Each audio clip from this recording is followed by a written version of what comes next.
Saudi আরব পৃথিবীর সবচেয়ে শক্তিশালী এবং কোটিপতি দেশের মধ্যে একটি। শুধু তাই নয়, সৌদি আরব মুসলিম দেশের মধ্যে সবচেয়ে কোটিপতি দেশ। সৌদি আরব যেমন আধুনিক, তেমনি তারা তাদের নিয়মের দিক থেকেও কঠোর। সৌদি আরবে যাওয়ার আগে একবার হলেও সবাইকে সেখানকার নিয়ম জেনে নেওয়া ভালো। সৌদি আরবের এমন কিছু বিষয় আছে যেগুলো জানার পর আপনিও অবাক হয়ে যাবেন।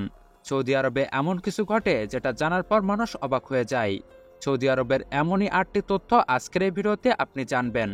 আর এই 8টি বিষয় আপনি শুধুমাত্র সৌদি আরবেই দেখতে পাবেন। এসব তথ্য জানার জন্য ভিডিওটি অবশ্যই শেষ পর্যন্ত দেখবেন। পৃথিবীর সবচেয়ে শক্তিশালী এবং কোটিপতি মুসলিম দেশ সৌদি আরব অনেক বিলাসী একটি রাষ্ট্র। এখানে বাস করা মানুষেরা অনেক আলাদা জীবনযাপন করে। সৌদি আরবের এসব আজব নিয়ম সম্পর্কে হয়তো আপনি আগে কখনো শোনেননি। চলুন এবার বলা যাক সৌদি আরবের আজব কিছু নিয়ম সম্পর্কে, যেটা আপনাকে অবাক করে দেবে। নাম্বার 1, জাদু টোনা। সৌদি আরবে জাদু করা একেবারে নিষেধ। এখানে জাদুর টোটকা, ভবিষ্যৎবাণী করা এবং ভূতের কাহিনী গল্প বলা অথবা পড়া একেবারে নিষেধ। সৌদি আরবে ইসলামকে কঠোরভাবে মানা হয়, আর ইসলামের জাদু টোনা করা একেবারে নিষিদ্ধ। সৌদি আরবে এসব করাকে আটকানোর জন্য একটা আলাদা টিম গঠন করা হয়েছে, যার নাম হলো কমিটি অফ প্রিভেনশন ভাইস। এই টিমের কাজ হলো দেশের এমন মানুষকে খুঁজে বের করা যারা জাদুটোনা অথবা টোটকার সঙ্গে জড়িত। এই দলটি গঠন করা হয়েছিল সাল 2009-তে। এরা দেশের ভিতরে সবসময় খেয়াল রাখে যাতে কেউ জাদুটোনা করতে না পারে। নাম্বার 2, পানি। সৌদি আরবের সবচেয়ে পানি মূল্যবান মনে করা হয়, কারণ সৌদি আরব চারদিক থেকে মরুভূমিতে ঢাকা। এখানে তেলের খনি পাওয়া সহজ হলেও পানি পেতে গেলে জীবনের সঙ্গে লড়াই করতে হয়। আপনি জেনে অবাক হবেন যে এখানে তেলের থেকেও পানির দাম বেশি। যে পানি আমরা ফ্রিতে এতটা নষ্ট করি, সেই পানি সৌদি আরবের তেলের থেকেও বেশি দামে বিক্রি করা হয়। সৌদি আরবের জলবায়ু এবং পানির কমতির কারণে এমনটা হয়। পানিকে পানযোগ্য বানাতে যে খরচ হয় তা তেলের দামের থেকেও বেশি। সাল 2019-এ বিশ্বব্যাংকের একটা রিপোর্ট অনুযায়ী কিউবিক মিটার পানির মূল্য $90, কিন্তু 1 লিটার তেলের মূল্য $6। এর থেকে বোঝা যাচ্ছে যে সৌদি আরবের তেলের থেকেও পানির মূল্য অনেক বেশি। এর কারণ হলো সৌদি আরবে পানির চাহিদা পূরণ করতে হলে সাগরের পানিকে ফিল্টার করতে হয়। Number 3, Saudi school. বন্ধুরা, আপনি এবার নিজের স্কুলের জীবনের কথা একবার মনে করুন। যেদিন আপনি স্কুলে যেতেন না, তার পরের দিন আপনাকে শিক্ষকের কাছে কথা শুনতে হতো। আবার ছুটি না নিয়ে অনেকদিন স্কুল থেকে গায়েব হয়ে গেলে মা বাবাকে ডাকা হতো। কিন্তু বন্ধুরা, সৌদি আরবে স্কুল থেকে গায়েব হয়ে গেলে এতটা সহজ সাজা হয় না। একটা নিউজ রিপোর্ট অনুযায়ী সৌদি আরবে স্কুল থেকে 20 দিনের বেশি গায়েব থাকলে তাদের মা বাবাকে কোর্টে হাজির হতে হয়। আর যদি ছুটির কোনো যুক্তিসঙ্গত কারণ না দেখানো হয়, তাহলে মা বাবাকে জেলেও আটকে রাখা হতে পারে। নাম্বার 4, প্রার্থনা।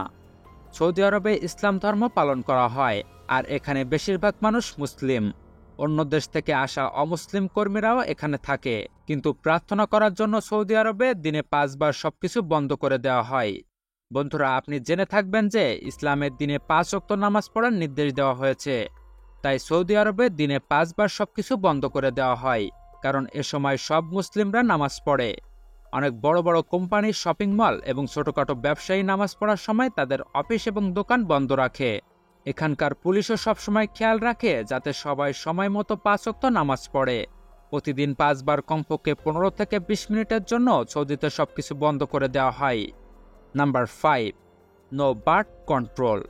সৌদি আরবে বিয়ের পরে পপুলেশন কন্ট্রোল করার জন্য কোনো নিয়ম বানানো হয়নি, কারণ এখানে বিয়ের পরে বাচ্চা জন্ম দেওয়ার জন্য কোনো নিয়ম নেই। কিন্তু এখানে বিয়ের আগে বাচ্চা জন্ম দেওয়ার জন্য কঠোর নিয়ম আছে। এখানে বিয়ের আগে খেলা করা একেবারে নিষেধ। সৌদি আরবে বিয়ের আগে প্রেগনেন্ট হয়ে গেলে কোনো বড়ি অথবা প্রেগনেন্ট হওয়ার আগে কন্ডোমের মতো কোনো জিনিস কিনতে গেলে সে সমস্যায় পড়তে পারে, কারণ দোকানদার এটা শুনতে পারে যে আপনি বিবাহিত কিনা। Number 6, no PDA. বন্ধুরা, পিডিএ এর অর্থ হলো no public display of affection, অর্থাৎ পাবলিকের মধ্যে স্বামী স্ত্রী একজনের হাতে হাত দিতে পারবে না। এছাড়া তারা একে অপরের গলা জড়িয়ে ধরতে পারবে না। সৌদিতে মহিলাদের কাপড় পরার উপরেও অনেক জোর দেওয়া হয়েছে। এছাড়া সৌদি আরবে যদি কোনো স্বামী স্ত্রী পাবলিকের সামনে খেলা করা অবস্থায় ধরা পড়ে, তাহলে তাদেরকে $800 ফাইন এবং শাস্তি দেওয়া হয়। Number 7, no theatre. আপনি কি এমন একটা দেশ সম্পর্কে কল্পনা করতে পারবেন যেখানে একটাও সিনেমা ঘর নেই? সৌদি আরব এমন একটা দেশ যেখানে অনেক লম্বা সময় ধরে সিনেমাঘরের উপর নিষেধাজ্ঞা জারি করা হয়েছিল। 1930 সালের দিকে সৌদি আরবে সিনেমাঘর ছিল, কিন্তু 1980 সালের দিকে এগুলো বন্ধ করে দেওয়া হয়। সেখানকার সরকারের মতে সিনেমা মানুষের জীবনের উপর প্রভাব ফেলায় এবং জীবনকে খারাপ বানিয়ে দেয়। এছাড়া সৌদি সরকার চাইতো যে কোনোভাবে হলিউডের সিনেমা যেন তাদের দেশে না চলে এবং কোনো বাজে নির্দেশনা যেন তারা না পায়। কিন্তু এমন নয় যে সৌদি আরবের মানুষ কোনো সিনেমা দেখতো না, বরং আনন্দ নেওয়ার জন্য তারা কোনো না কোনো পথ বের করে নিত। কেউ অনলাইনে সিনেমা দেখত, আবার কেউ স্যাটেলাইটের মাধ্যমে টেলিভিশনে সিনেমা দেখত। এছাড়া যাদের থিয়েটারে সিনেমা দেখার ইচ্ছা হতো তারা প্রতিবেশী দেশগুলোতে চলে যেত। কিন্তু 2017 সালে সৌদি আরবের এই নিয়মকে পরিবর্তন করে সেখানে পুনরায় সিনেমাঘর খুলে দেওয়া হয়েছে। নাম্বার 8, আজব বিয়ের নিয়ম। বন্ধুরা, সৌদি আরবে বিয়ের সময় সমস্ত মেয়ে অথবা মহিলার একদিকে থাকে এবং সমস্ত ছেলে অথবা পুরুষেরা অন্যদিকে থাকে। তাই সে মেয়ে পক্ষ হোক অথবা ছেলে পক্ষ, মেয়েরা ছেলেদের সাথে অথবা ছেলেরা মেয়েদের সাথে দেখা করে না। দুই দিকে বিয়ের সমস্ত ফাংশন হয় এবং নাচ গানের মাধ্যমে বিয়ে এনজয় করা হয়। পাত্রীর সঙ্গে শুধুমাত্র পাত্র যেতে পারবে, কিন্তু সেটা শুধুমাত্র বিয়ে হওয়ার পরে। তো বন্ধুরা, এই ছিল সৌদি আরবের কিছু আজব নিয়ম। এসব নিয়ম বানানো হয়েছে যাতে সেখানকার মানুষের জীবন অনেক সুন্দর হয়। ভিডিওটি ভালো লাগলে লাইক, কমেন্ট এবং চ্যানেলটিকে সাবস্ক্রাইব করে পাশে থাকা বেল আইকনটি বাজিয়ে দিন। ধন্যবাদ ভিডিওটি শেষ পর্যন্ত দেখার জন্য।